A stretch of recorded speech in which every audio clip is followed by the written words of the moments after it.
Today is day 22 of Project Dream Life.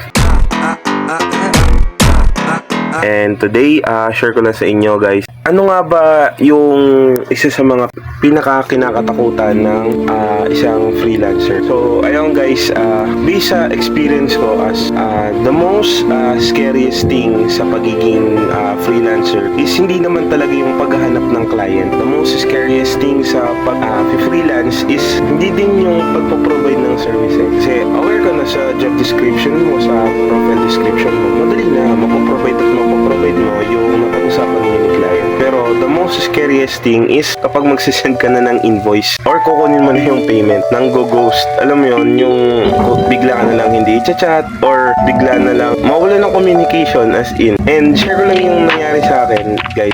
Nagkaroon ako ng client last night and ayun, okay sana. Nakapag-close kami ng deal with a certain amount na gagawin ko lang siya bigla. Mabilis lang siya talaga. So, ayun, nagawa ko naman. Problem is, pinamadali niya sa akin. So, natapos ko ng maaga. And the problem is, nung isinend ko na yung link ng mismong actual website, okay naman. Pina-revise niya. Wala namang problema. The problem is, hindi na siya nag-chat.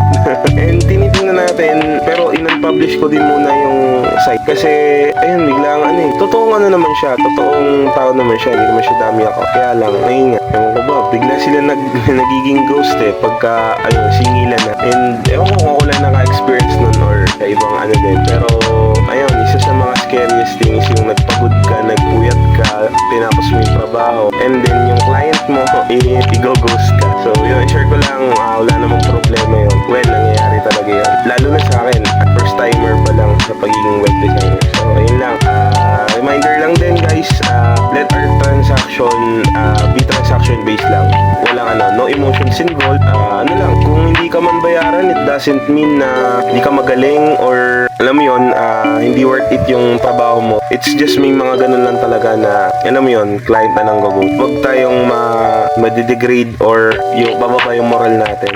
Okay lang yun. Hindi nakabase yung value ng gawa natin sa trato sa atin ng ibang tao. So, ayun lang.